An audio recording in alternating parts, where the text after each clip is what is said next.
Madam గారు మీ పేరు? కందివల సచిత అండి. మేడం గారు చెప్పండి, ఈరోజు జగన్మోహన్ రెడ్డి గారు మాట్లాడుతూ ఉన్నాడు. అయితే అంబేద్కర్ పేరు పలకటం కాదు, ఆయన సిద్ధాంతాలు ఆచరించాలని చెప్తున్నాడు. నిజంగానే ఆయన సిద్ధాంతాలు గతంలో గవర్నమెంట్ ఆయన ఆచరించాడంటారా? అసలు ఆయన ఆచరించలేదు కాబట్టి ఇవాళ అమల్లోకి వచ్చి మళ్ళీ నేను ఆచరిస్తున్నాను, మీరు కూడా ఆచరించండి అని అనేసి ఆయన చెప్తున్నారండి. గతంలో మనం చూసి ఆయన అంబేద్కర్ విదేశీ విద్య కూడా తీసేసిన పరిస్థితి తీసేశాడు. మరి ఏ రకంగా ఆయన ఆచరిస్తాడంటారు? ఇక్కడ నిజంగానే ఆయనకి అంబేద్కర్ గారి మీద గౌరవం ఉందంటారు, రాజ్యాంగం పట్ల దీని పట్ల గౌరవం ఉందంటారు? అసలు గౌరవం అనేది లేదనే కదండి ప్రతి ఒక్కరు చెప్పుకునేది. ఆయనకి గౌరవం అనేది తెలియదు, అసలు ఆయన ఆచరించడం అనేది కూడా తెలియదు. ఉన్నదాన్ని తీసేసి ఈ రోజు నన్ను ఆచరించండి ఆయన ఆశయాలని అని చెప్పడం అది ఎంతవరకు కరెక్ట్ అనేది ఆయనకే తెలియాలి. అంటే ఇక్కడ మరి ఆయన మరి గొప్పగా చెబుతున్నాడు అంబేద్కర్ ఇంత మంచిడు అంత మంచిడు అని.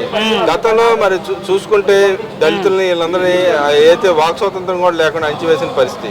ఎలా చూడుతుంటారు ఇప్పుడు వచ్చి ఆయన అలా మాట్లాడుతాను? ఎలా చూడుతాడు? నిజంగానే దళితుల పట్ల కానీ జనాల పట్ల కానీ రాజ్యాంగం పట్ల కానీ ఆయనకి అసలు గతంలో కూడా చూసి ఆయన హావభావాలు కూడా చూసాను, రాజ్యాంగం పట్ల కూడా అవగాహన లేకుండా ఎట్లా ప్రవర్తించాడు? ఎలా చూడుతుంటారు ఓవరాల్గా ఆయన పద్ధతిని? ఆయన పద్ధతి అనేది ఆయనకే తెలియాలండి. ఆయన ఒక 4 మాటలు మాట్లాడటం, 40 మాటలు అనిపించుకోవడం అనేది ఆయనకి జరుగుతున్నది అనమాట. ఎందుకంటే ఆయనకే అసలు పూర్తిగా అవగాహన లేదు. కానీ ఆయన మాట్లాడే మాటలు ఏంటంటే ఒక మాట అనేది అనటము, ఇంకో 4 మాటలు అనేది అనిపించుకోవడం అనేది జరుగుతుంది. ఆయన పదే రాజ్యాంగాల గురించి మాట్లాడుతున్నాడు. నాకు రాజ్యాంగంలో అపోజిషన్ లీడర్ వాళ్ళని చెప్పి రాసిందంటాడు. కాసేపు రాజ్యాంగంలో అసలు రాజధాని అవసరం లేదని ఒక మాట మాట్లాడుతున్నాడు. అసలు ఆయనకి అవగాహన ఉందంటారు అసలు రాజ్యాంగం గురించి? అవగాహన అనేది లేదని అనేది అర్థం చేసుకోవాలండి. ఎందుకంటే అవగాహన ఉండే వాళ్ళు అయితే రాజ్యాంగం గురించి మాట్లాడేది పొరపాట్లు మాట్లాడతారు. అట్లాగే ఈ రాజధాని గురించి అయితే ఆయన అసలు మాట్లాడింది వింటే అసలు అందరూ నవ్వుకోవడమే అనమాట. ఎందుకంటే ఆయనే అన్నారు 3 రాజధానులు అని అనేసి. మరి ఇప్పుడు ఒక రాజధాని ఎందుకు అని అంటున్నారు. అసలు రాజధాని ఎందుకు అని అనేది మాట్లాడుతున్నారు. ఆయన ఏం మాట్లాడుతున్నారో ఆయనకే తెలియట్లేదని అనేది మాత్రం అర్థమవుతుందండి. అంటే ఇక్కడ మనం చూసుకుంటే వాళ్ళ రాజధాని గురించి కూడా మావిగాని మాది పెద్ద గొప్పది, చాలా బాగా నాటుకుపోయిందని చెప్తున్నారు. దాంట్లో నిజం ఉందంటారు?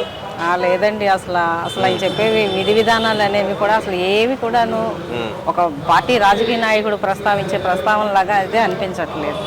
సామాన్య కార్యకర్తలైనా కొంచెం మాట్లాడే విధానం అనేది ఉంటుంది. ఇంకా చెప్పాలంటే రోజా గారు మాట్లాడినా కొన్ని వివరంగా మాట్లాడుతున్నారేమో. రోజా గారి కంటే కిందకి వెళ్ళిపోయాడండి అసలు ఆయన మాట్లాడేది ఏం మాట్లాడుతున్నారా అని ప్రజలు నవ్వుకునేలాగా ఉందండి.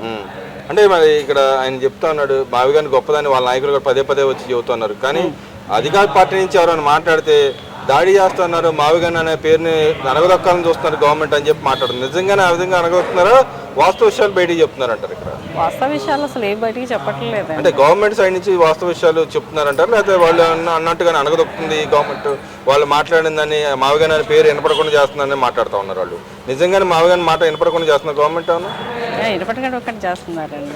ఒక నిమిషం అంటే